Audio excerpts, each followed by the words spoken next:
नमस्कार दोस्तों, stock market studies में फिर से एक बार आपको बहुत-बहुत स्वागत है। तो आज यहाँ पे मैं डिस्कस करने वाला हूँ एक टावर सर्विसेज देने वाला कंपनीज के बारे में। टावर्स मतलब आप देखिए बहुत सारे टेलीकॉम कंपनी है जैसे वो रिलायंस जियो है, साथ ही साथ आप देखेंगे तो भारती एयरटेल है, साथ ही साथ वोडाफोन आइडिया है, तो साथ ही साथ आप बीएसएनएल भी देखेंगे। तो इतने सारे टेलीकॉम कंपनीज है, वो सारे कंपनीज के जितने सारे एक जगह से दूसरे जगह तक आपका जो टेलीकॉम सर्विसेज देते हैं, तो कोई ना कोई वो तो टावर के माध्यम से ही देते हैं। तो ये जो टावर टावर का जो सर्विसेज है, वो इस कंपनी खुद नहीं करते, वो दूसरे कंपनी के ऊपर डिपेंड है। और वो कौन सा कंपनी है? वो है इंडस टावर।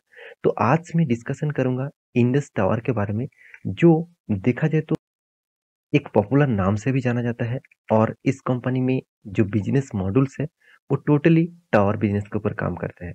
आप यहाँ पे कंपनी का बिजनेस मॉडल मैं आपको समझाऊंगा, साथ ही साथ इस कंपनी के ऊपर अभी जो फिलहाल की जो हालत है वो आपको दिखाऊंगा। तो सबसे पहले सारे इंफॉर्मेशन दिखाने से पहले एक चीज मैं जरूर कहूंगा कि इस चैनल को सब्सक्राइब नहीं किया तो जरूर कर लीजिएगा, और अभी तक टेलीग्राम को ज्वाइन नहीं किया तो वो भी कर लीजिएगा। आपको डेली बेसिस अर्निंग और लर्निंग के लिए बहुत कुछ मिलने वाला है।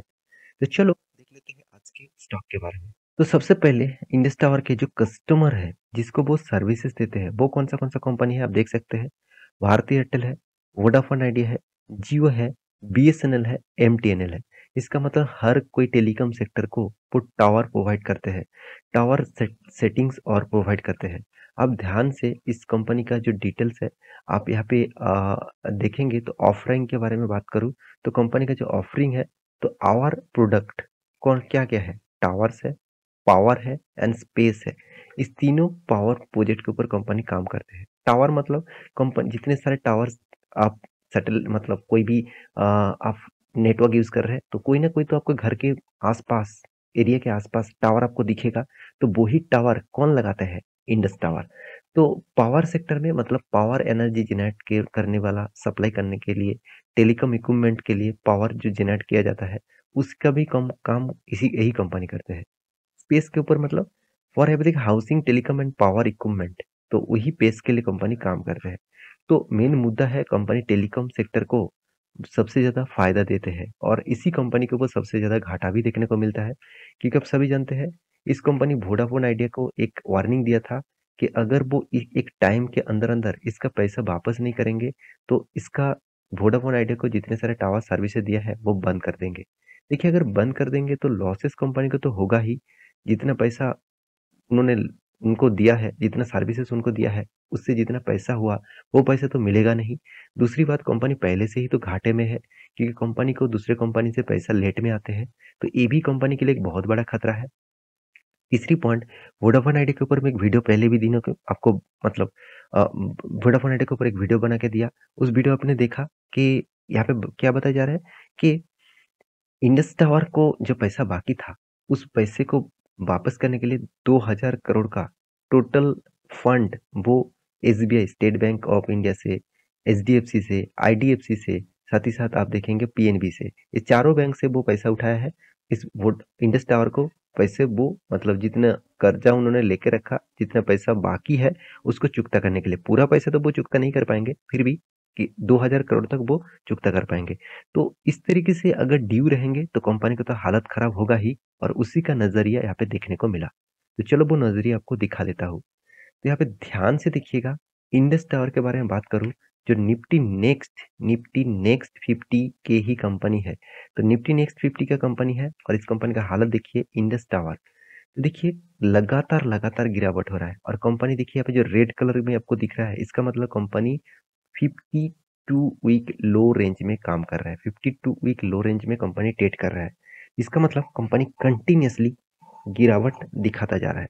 और उस हिसाब से देखा जाए तो कंपनी में जो यहाँ पे परसेंटेज दिखा, यहाँ पे देखिए 33.97, अराउंड 34% का लॉसेस। और वो भी कितने दिनों में दिया? एक साल के अंदर अंदर।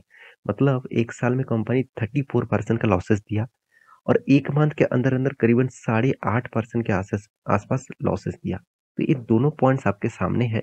इस पॉइंट्स के चलते ही कंपनी का जो परफॉर्मेंस है वो आपको दिखा। तो अभी कंपनी का जो इंडस टावर का जो परफॉर्मेंस है वो आपको दिखा दूं तो कंपनी का देखिए हाई का कब किए थे जनवरी 2020 13 जनवरी में कंपनी हाई किए थे पिछले सालों में 278।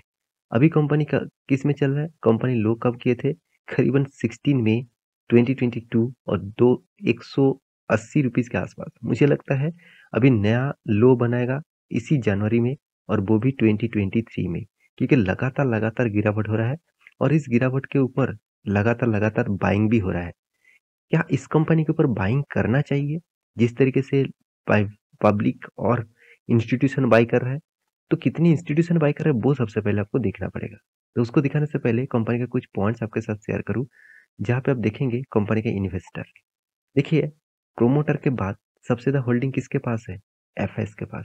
उसके बाद किसके पास? होल्डिंग डीएस के पास। उसके बाद किसके पास है? पब्लिक के पास। तो एक चीज आप ध्यान से देखिएगा एफएस के पास जो होल्डिंग है इनमें से कुछ कंपनीज है जो खुद इस कंपनी के ऊपर बहुत बड़ा स्टेक खरीद के रखे हैं। तो क्या अभी इस कंपनी के ऊपर निवेश करना चाहिए?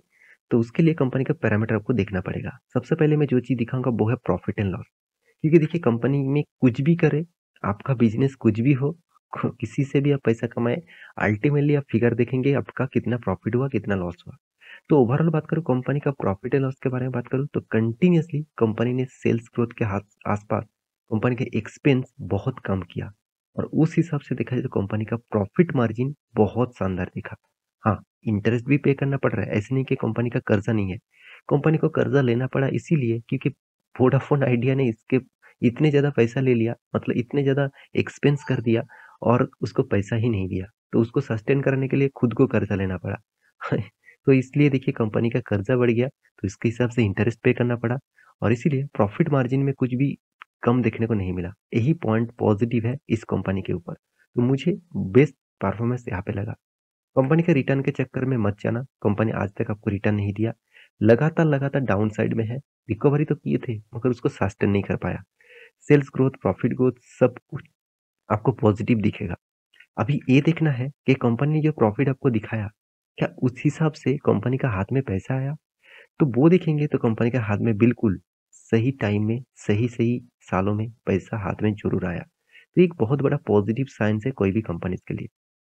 अगर इस कंपनी का एक चीज़ और भी दिखा दूँ, कंपनी 50,000 करोड़ के मार्केट कैप बन चुके थे, उससे भी ज़्यादा बन चुके थे। स्टॉक में गिरावट हुआ तो मार्केट कैप टू सेल्स भी कम हो गया, क्योंकि जितना प्राइस गिरेगा उतना ही मार्केट कैप टू सेल्स कम होगा।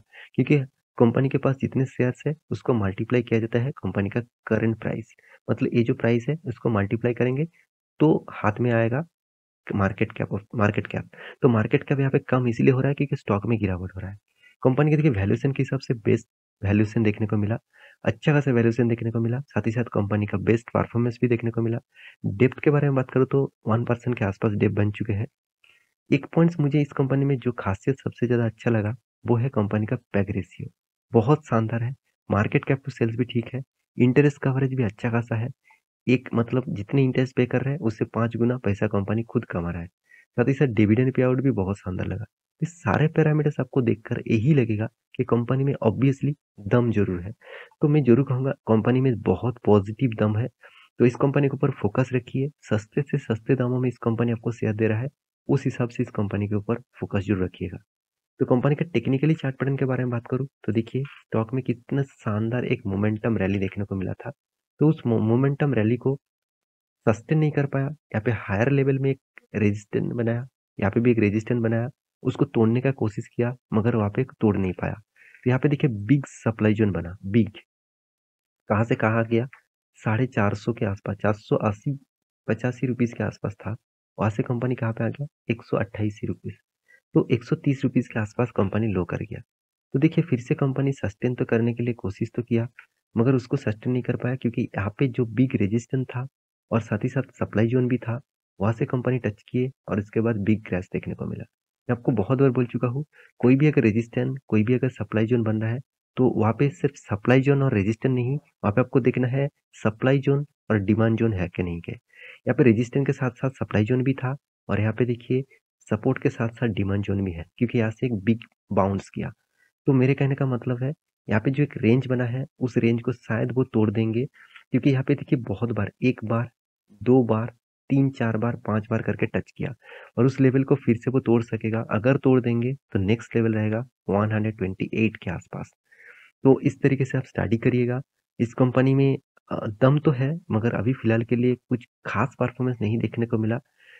अगर आपको इस कंपनी के ऊपर भरोसा है, कंपनी में फंडामेंटली फाइनेंशियली ग्रोथ के ऊपर भरोसा है, तो कभी भी इस कंपनी के ऊपर निवेश करने के लिए सोच सकते हैं। फिर भी मेरा कोई रिकमेंडेशन नहीं है। आप आपके हिसाब से रिसर्च करिए और उसके बाद निवेश करिए, क्योंकि आप भी स्मार्ट इन्वेस्टर हैं, मैं पहले से ही जानता हूँ। तो मेरे वीडियो कैसा लगा ज़रूर कमेंट करना। इसी तरीके से वीडियो पाने के लिए चैनल को सब्सक्राइब भी करना। मिलते हैं नेक्स्ट वीडियो में, तब तक के लिए अच्छे से रहिए, अपना ख्याल रखिए, बाय बाय।